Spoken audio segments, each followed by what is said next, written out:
Estamos ya en los estudios de Notimundo La Carta con Diana Tamaint. Ella es presidenta del Consejo Nacional Electoral y conversaremos sobre la crisis económica por la que atraviesa la institución y los acuerdos alcanzados con el Ministerio de Economía. Nuestra entrevista de hoy en Notimundo a la Carta. Nosotros, Diana Tamaint, presidenta del Consejo Nacional Electoral. Doctora, ¿cómo está? Muy buenas tardes. Buenas tardes. Muchísimas gracias. Muy bien, con muy buenas noticias. La veo feliz. Sí. Creo que le fue bien en la reunión de ayer con el ministro Richard Martínez. Definitivamente. Yo quiero reconocer públicamente la voluntad política que se tuvo desde el Ejecutivo. Yo me permití inclusive hablar con el presidente de la República, el ministro de Trabajo, el ministro de Finanzas, que tuvimos la posibilidad de, más allá de los trabajos técnicos operativos que se habían hecho, ya poner sobre la mesa, me tocó llegar hasta el más alto nivel, el diálogo, para poner sobre la mesa la dificultad que estaba pasando el Consejo Nacional Electoral, que es una dificultad que nosotros heredamos, no es una situación de ineficiencia como en algún momento se trató de inculpar. Siempre se busca responsables cuando hay problemas, cuando hay triunfos, entonces ahí sí se abanderan quienes no tenían que abanderarse, pero en todo caso hemos superado esta dificultad, este impasse presupuestario que tuvimos. Me gustaría un poquito poner en contexto el tema, ¿no? Terminaron los contratos de 570 funcionarios que laboraban bajo el régimen ocasional, ¿no? Y esto es parte de la problemática que se presentó porque tampoco había el monto asignado para los pagos para los próximos meses. Entiendo que noviembre y diciembre me parece que eran los meses que estaban en problema. Por eso hablábamos de una crisis dentro de la institución. Ahora, ¿cuál fue el acuerdo al que se llegó con el Ministerio de Economía? Es decir, porque había la posibilidad o la propuesta que usted me parece que planteó, que era de utilizar 1.3 millones de dólares de un fondo que se ahorró durante el proceso electoral del pasado 24 de marzo, entiendo, y que usted quería que esos fondos se liberen, digamos, para poder utilizarlos en los pagos. Exactamente, esa era la propuesta. Sin embargo, es importante y difundir y que la gente conozca por qué se dan estas circunstancias y por qué el impacto de la terminación de los contratos ocasionales afectó tanto a la institución, porque lamentablemente es una institución que en mi administración heredé después de 10 o 15 años. No se ha dado la oportunidad y la estabilidad laboral a los funcionarios que trabajan y que han hecho carrera, inclusive, y es el cuerpo operativo el que nos estaba haciendo falta con esta desvinculación o con la terminación de los contratos, no desvinculación, con la terminación de los contratos de los funcionarios.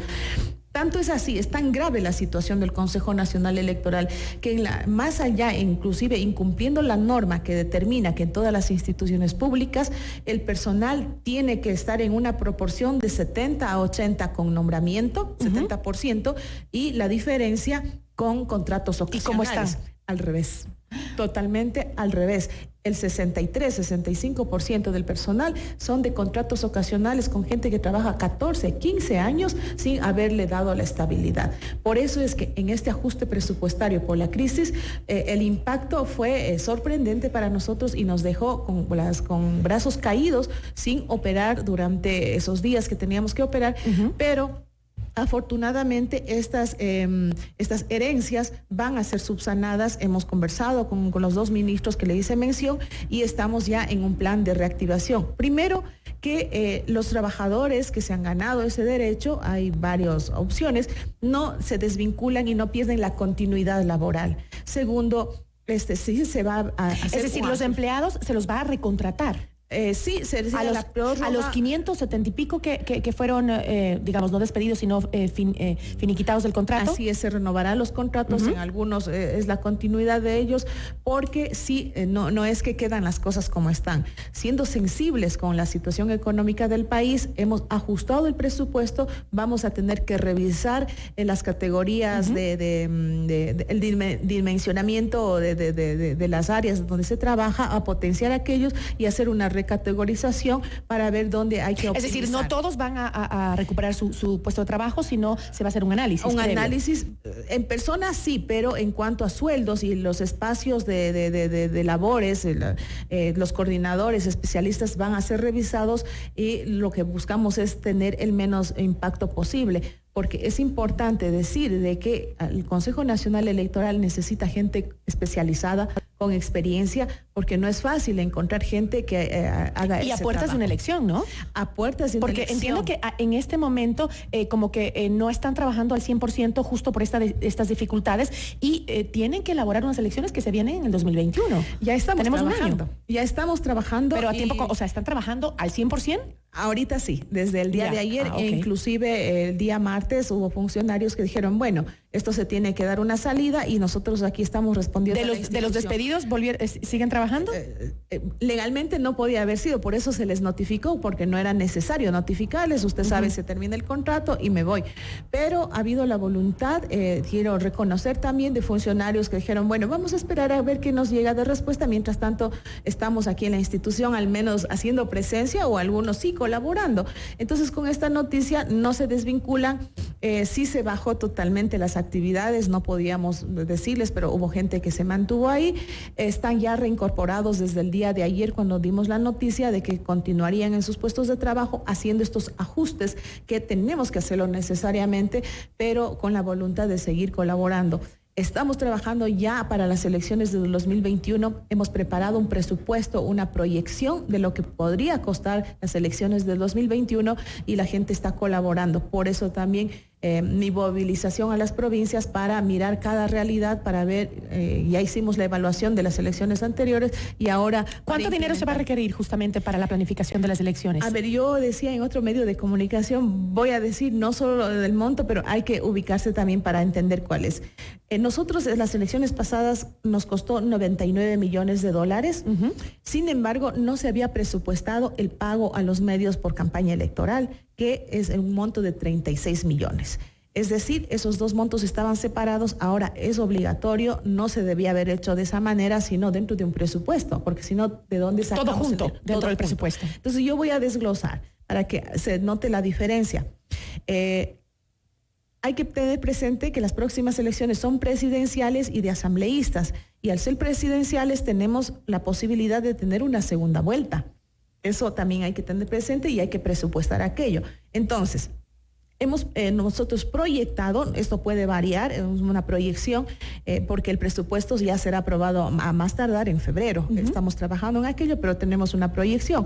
90 millones para primera vuelta, a diferencia del anterior que nos costó 99 millones. Ya. Pero de esos, acuérdense que hubo ahorros. 9 también. millones menos. Así es, ya. 90 millones. La segunda vuelta tenemos una aproximación de 31 millones de dólares. Eso cuesta una consulta popular, eso cuesta una elección nacional y nos costará aproximadamente 31 millones de dólares la segunda vuelta. También se ha proyectado la promoción electoral, pago a los medios para campaña electoral en 30 millones de dólares, 6 millones menos a lo que estamos ahora teniendo, nos tenemos que pagar 2 millones de promoción electoral para la segunda vuelta, que sería necesario porque toca hacer campaña también para los que van a segunda vuelta. Esos serían los rubros de elecciones. Sin embargo, es importante manifestar que esta administración, nosotros, Diana Tamain como presidenta, tomó la decisión y se comprometió con el país llevar el cambio del sistema informático y tecnológico, lo cual tiene un costo por la especialización, por todo lo que significa inclusive la tecnología que ya está obsoleta y que es importante. ¿Y ese cambio repotenciar. vamos a tenerlo para las próximas elecciones? Los vamos a tener, estamos trabajando. ¿Y qué implica ese cambio tecnológico? Ese cambio implica un aproximado de 23 millones de dólares. Lo hemos puesto en el presupuesto. Sin embargo, estamos trabajando con Naciones Unidas, estamos trabajando con la OEA, con países hermanos para mirar colaboración mutua, de esa manera poder optimizar los recursos y lo que tenemos.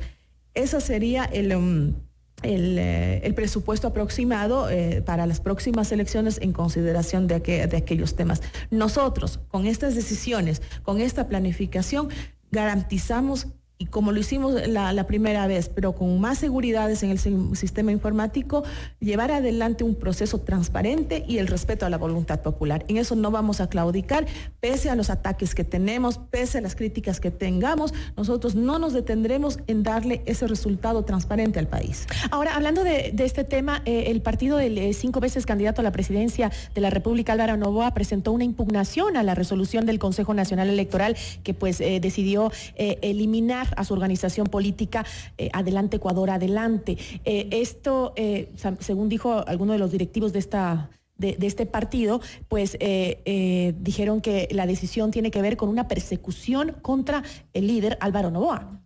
Bueno, tienen el derecho de decir lo que piensan, lo que ellos creen, pero más importante que corresponde en este caso no es la opinión que es válida, ¿no? Lo más importante es que la organización política tiene todo el derecho de presentar una impugnación o una apelación al Tribunal Contencioso Electoral para que ellos, como jueces de última instancia, determinen qué es exactamente lo que pasó. Yo puedo defender desde la institución nuestra que todas las decisiones que hemos tomado ha sido en el marco de la ley y la Constitución. No hay persecución política. ¿Cuáles fueron los argumentos para la eliminación de ese partido? No haber cumplido con los porcentajes de votación que deben tener en 2 elecciones consecutivas como manda la ley.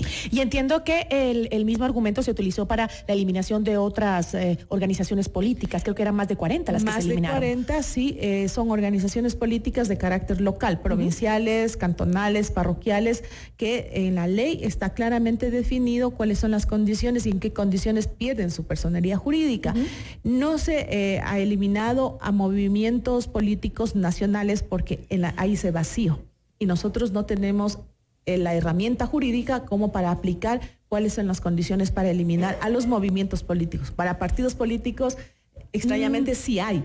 Entonces, por partidos políticos que son de carácter nacional. Ahora, para cerrar, me gustaría saber, sé que sale de viaje pronto a provincias, justamente va a tratar también de socializar el tema de las reformas electorales. Hay temas importantes, ¿no? Como son el tema de la violencia política, ahora que se vienen elecciones, el tema también de la paridad de género, ¿cómo está el tratamiento de estas reformas que se van a realizar? Sí, nosotros hemos estado moviéndonos en varias provincias, ojalá hubiéramos tenido más tiempo, las circunstancias últimas nos limitaron para conversar con la gente y mirar qué es lo que nosotros hemos hecho como función electoral en temas de reforma de la ley. La gente está muy interesada, creo que ese es el trabajo que se debe hacer, levantarse, ponerse de pie, salir del escritorio y caminar en el país.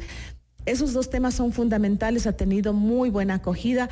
También se socializa el tema de la transparencia del gasto electoral, el tema de la obligatoriedad de los debates, el tema del cambio de método de Hon, pasar a Webster o otro más proporcional. Pero siento que ahora que cuando se vienen las campañas es importante hablar del tema de la violencia política, ¿no? Sobre todo contra las mujeres en el ámbito de género, porque es realmente espantoso ver cuando se vienen campañas electorales cómo se insulta, se maltrata, se violenta a las mujeres en la política. Definitivamente, ese tema no podía quedar fuera del debate y de la discusión. Esperemos la sensibilidad de la Asamblea Nacional porque hemos presentado temas de sanciones a quienes cometan violencia política en campaña electoral y a quienes mujeres ejercen cargos públicos y se exponen a este tipo de violencia, sin quitar la posibilidad de que cuando se defina como infracción electoral, que es lo que nos corresponde, inclusive pueda pasar en el cometimiento de un delito, que eso ya lo codifica, lo penaliza o lo sanciona el Código Orgánico de Integral Penal, que es hasta con la cárcel. Siendo una infracción, pasaría por quitarle la candidatura, quitar los derechos políticos o la destitución del cargo en donde esté ejerciendo si es un funcionario público. Entonces son sanciones drásticas porque no hay otra manera de frenar, no ha dado tregua. Las últimas elecciones fueron espantosas, esas agresiones que sufrieron, no importa quién sea, yo creo que debemos tener el convencimiento que una campaña electoral es una fiesta democrática. Confrontación, sí, pero de propuestas, de debate, no de la denigración de la persona, no de la desvalorización de la capacidad de la mujer y todo lo que viene detrás de violencia política. Diana Tamain, presidenta del Consejo Nacional Electoral, muchísimas gracias por habernos acompañado. Muchas gracias, buenas tardes. Esto es Notimundo a la Carta, siempre bien informados.